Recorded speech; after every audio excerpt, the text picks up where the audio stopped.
Greetings, humans. I'm Andy and I'm George, and welcome back to the Windmill for Corpses. Take me back to El Edeno. El Edeno, yes.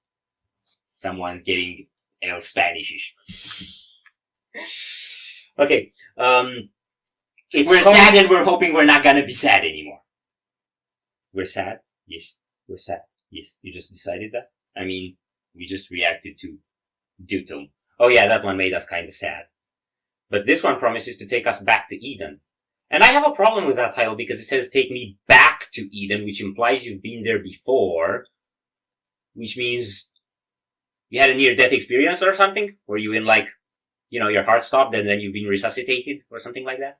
If all humanity came from Adam and Eve showed up in Eden, then all humanity came from Eden, and taking them back to Eden is essentially destroying all humanity. Reduce back to the origins. Yeah, but that's an if-then kind of argument, and I don't agree with the if part. It's a religious band. Yeah. I'm pretty sure that's not who they're worshipping. I tried to make some sense of it. No. It's a big one, by the way. 8 minutes.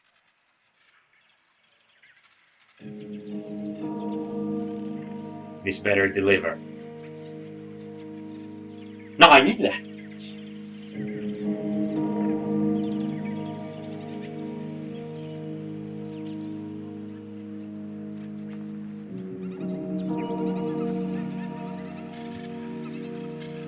It's a bird. It's a Nazgul.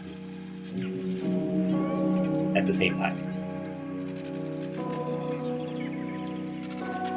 I dream in phosphorescence, bleed through spaces, see you drifting past the fall, but no one told you where to go.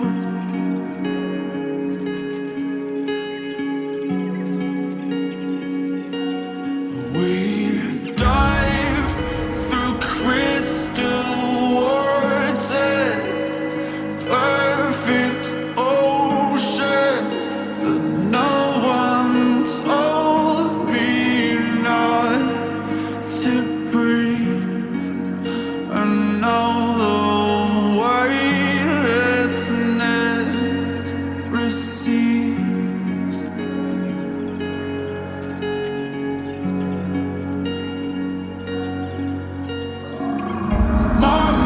Those eyes like fire. I'm a winged insect, you're a funeral pyre. Come now, bite through these wires. I'm a waking hell and the gods grow tired. Reset my patient violence along both lines of a pathway higher. Grow back your sharpest teeth, you know my desire. Travel far beyond the path of reason. Take me back to Eden. Take me back to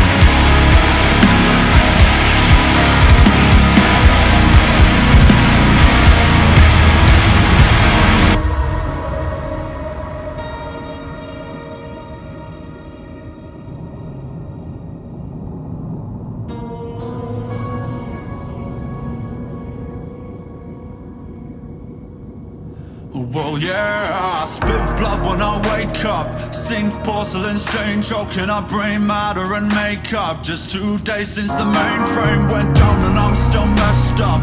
Room feels like a meat freezer, I dangling like cold cuts. missed calls, answer phones from people I just don't trust. Nerd talk, fake love, but I'll take a pound of your flesh before you take a piece of my pay stub. White roses, black doves, godmother, rise up. I need you to see me for what I have become. My, those eyes like fire. I'm a winged insect, you're a funeral pyre. Come now, bite through these wires. I'm a waking hell and the gods grow tired. Reset my patient violence along both lines of a pathway higher. Grow back your sharpest teeth, you know my desire.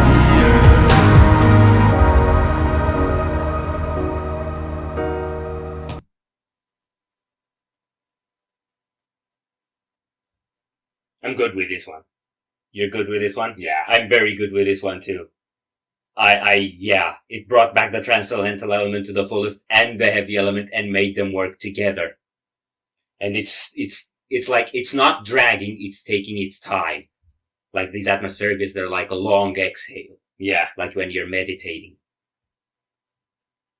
The intro, until it got heavy, felt probably some of the most pressing soundscape I heard from them. I'm not even sure if that was string sections or just some electronic synthesizer or what exactly it was, but the whole sound felt kind of like it's weighing on your head and like it's getting tense. Yeah. And like all that tension then exploded when it got heavy. Yeah. And when it got heavy, he also moved up into head voice. Yeah. Also, the vocals are really, really layered. Yeah. And then when the heavy bit ends, there's like another twist in dynamic because I was catching some of the lyrics and I don't remember what they were saying, but he was describing basically like being sort of pointlessly wasting time in your room, ignoring people's phone calls and feeling like a useless piece of meat, which tends to happen, if I'll be honest. No, don't laugh at my pain. It happens. Okay. I'm not laughing at your pain, I'm laughing at your humor about your pain. And I guess it's like trying to aim at an awakening and at a way to try to get out of that, in a sense. Yeah. Because there's like a tormented element somewhere at the bottom of their music, but there's a very hopeful contrast to that. You know, honestly, I'll just take your word for it. I wasn't paying attention to the lyrics. Yeah. I was paying attention to how the vocals are performed though, and it got faster and more rhythmic after the heavy part. Yeah, which I felt tended to bring a bit of tension along with those lyrics as well. So we'll see how that evolves from here on. I like this.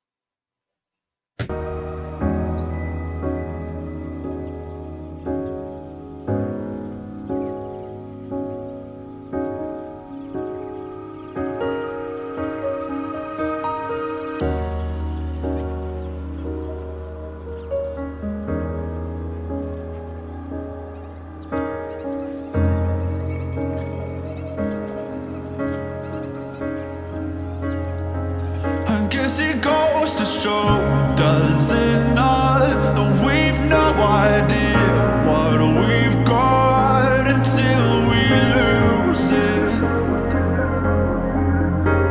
Cliché, but true. And no amount of love will keep it around if we don't choose it. Less cliché, also true. And I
What? They're really starting to piss me off with the fade outs. Yeah, a bit, yeah. Right, so obviously kind of the radio-friendly direction that this band took is gonna be the part that we'll probably always have a gripe with. Aside from that, this was very well put together. It definitely got the transcendental element across. It definitely got the heavy element across. Especially now at the end when they blackened the Death Angel from the bottom up. They did! Death Angel. It was literally an angel and the Grim Reaper at the same time. I thought it was a Nazgul-bird. Sure, I guess. Mowing the lawn with an apple in its other hand. So they're playing a bit on religious motifs there too. Yeah. Wow, up until the part at the end, I didn't really have that much more to say from what I said from the first half. It just kind of kept the same alternation coming again and taking its time through it. And then at the end, it's just like, they went Yeah, nuclear. you know, all that uplifting we've been trying to do and all that introspection, and no. Blast. Yeah. That's what happened there. But it was so annoying because what I really liked on the part that kept growing until it was heavy was the drum build-up. Like, this drummer is amazing with the fills and with the cymbal play. You really gotta pay attention to that. Yeah. And then the same thing happened after it got heavy. It planted into that riff, and then as it was going, the drums got increasingly more intense. Yeah. And then, when it got to the parts where it was doing flat-out double pedals, they were fading out! Yeah, that kind of pulled the energy out of it. Like, I really believe this. It's a core belief of mine. It's a religious belief. If you have a riff, and you're fading it out, just let it play and then cut it. Just do that. If you don't want to do anything else, do that. I lost the best drum parts. I could barely hear them. Yeah, there's no excuse for that fade out. I also really hate when it's like really technical and fast solos, and exactly when it gets to the shred part, it starts fading out. It's like, why? But I get your argument about the drums. Like, when you have a song like this that really has to take its time, and you need the vocals to deliver the message, and you need the instruments to maintain that harmony, and you need the structure not to disrupt the flow, then there aren't a lot of things you can do to still add details and surprises and nuance to it. Yeah. Other than to put some flashes on the drums, because it's like the one instrument that can do its thing. Yeah. And do more things at the same time. Yeah. In a way. Because it uses 4 limbs. Yeah. I guess you could do that on a piano as well, but I don't think it would have the same effect. Yeah, also you only have 2 limbs. Yeah. Limbs are essential. Limbs. You need to be limbs to be able to do the sounds. I like this one. I really did. I hope they're not gonna do fade outs live. Yeah. I don't think they can. You never know. Okay. We're gonna do 2 more older ones as well, and then we might just stop. You think? Might. I said might. Alright. Are we done here? Yes. So if you enjoyed this reaction, we'd greatly appreciate the likes and shares, and if you want to see more, don't forget to subscribe with bells on. Thank you very much for coming back. We hope you enjoyed your stay, and we'd love to see you back at the Windmill very soon. Of course, there.